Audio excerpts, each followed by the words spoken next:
So why to start this feminine embodiment journey with the body?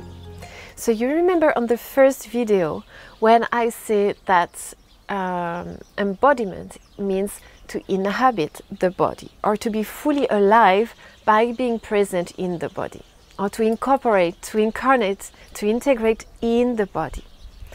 So this is a very intimate process that is happening. It's something that you need to find the answer inside. It has to come from the inside out. You will not find the answer outside. So the reconnection with the body is the most important. In the world nowadays, the mind is leading the way, and we have the tendency to forget about the body, or we take it for granted.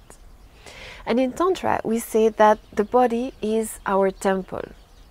The body is the vehicle of our soul. It's our envelope. It's what carries us through life, and it's not a machine. And the temple is the house of the divine, because we are from divine nature ultimately. So we should stop taking our body for granted and start to take care of our own temple. Your body and your emotion are deeply connected.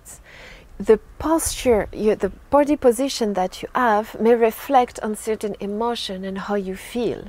So for example, if you feel sad, you have more the tendency to bow down, to crouch down, and to bring your head down a bit and look down. But on the contrary, if you feel happy, it's like you're opening the chest, you lift the chin up and you smile.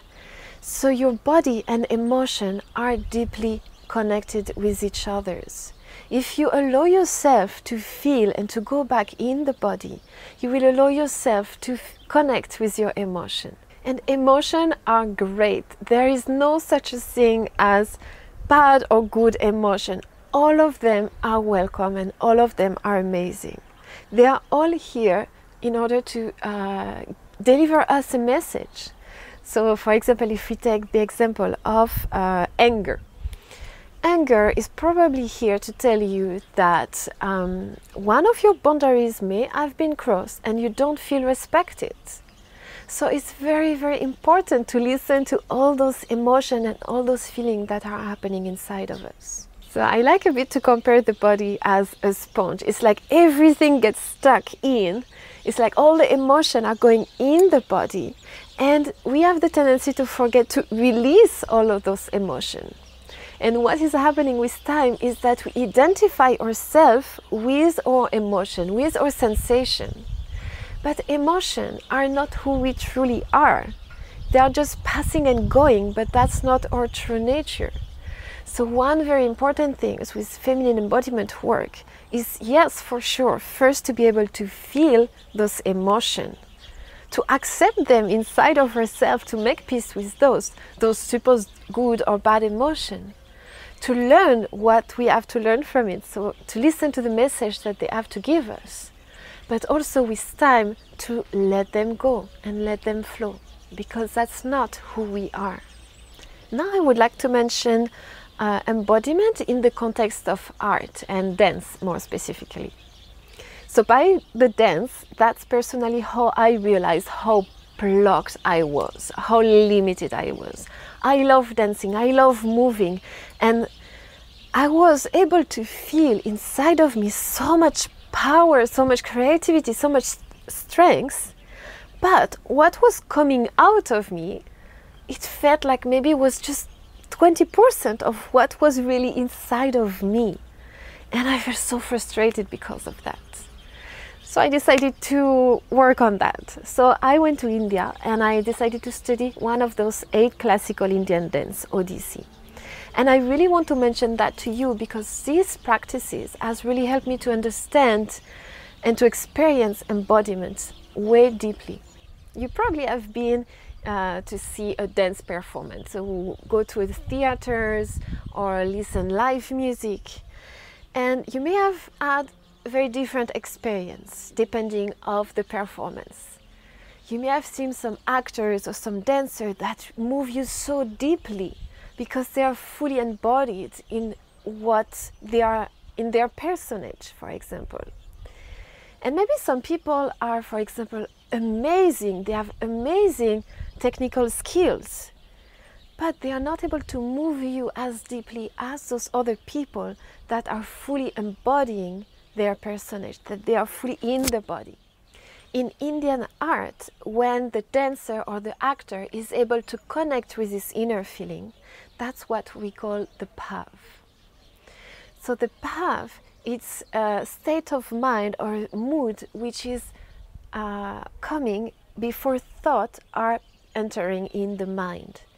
If you find yourself thinking with your mind, oh, I need to incarnate this personage, I need to incarnate Shiva, for example, so I need to be like this and like this and like this, you're not going to be able to tune in with your feeling, and you're not going to be able to emit the Shiva Bhav, for example. You're not going to be able to transport your audience the same as if you were really in this moment. So coming back now to the feminine embodiment, let yourself be taken by the feminine bhav, by this flow, by this ever-changing, by this very loving, sometimes chaotic and predictable energy of the feminine. And so this is the most important practice. You really need to begin feminine embodiment work with this one. As I mentioned already in the first video, this is the basics. With this, all the other practices will come more naturally. So important to focus on that. And I recommend to have you a very regular practice with that. And maybe take a commitment to practice this for 21 days every day.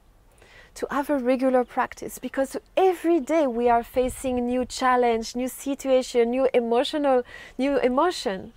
So every day we have to deal with all of this inside of ourselves. So I wish I knew one practice that we could do once and then like you don't need to practice it anymore, but I don't. So we have to keep this commitment and work regularly on ourselves and doing this practice regularly. So 21 days will be a good beginning, and then you see how much you can integrate that in your life. So these practices will be around 20 minutes long. At least keep 20 minutes for you now. Maybe after with time you have less time or you have more times, I join a protocol that you can follow, that you can print and you can follow, and then you don't have to listen the recording over and over, and just follow this paper and go at your own rhythm. If you need to take more time, take more time. If you need to go faster, it's also the place. As well, I join a link towards playlist of music that I love, especially using those music for those body and emotion practices. So feel free to use them, or feel free to make your own playlist. And also for this practice, it's very important to be comfortable. So put some comfortable clothes, or be naked as you want, but also have your room with enough space to move. I like to start with a yoga mat. You can use your own yoga mat, but if you don't have one, it's also fine. And have enough space for you to be able to do some free movement all around. What is very important is presence and awareness. By bringing presence and awareness in your body, this practice will bring you even more. And also you can create a very nice space, like put some nice candles, good lighting, some incense, use your music that you want, anything that makes you feel good and make you really want to practice it. So I see you in the next recording for the practice.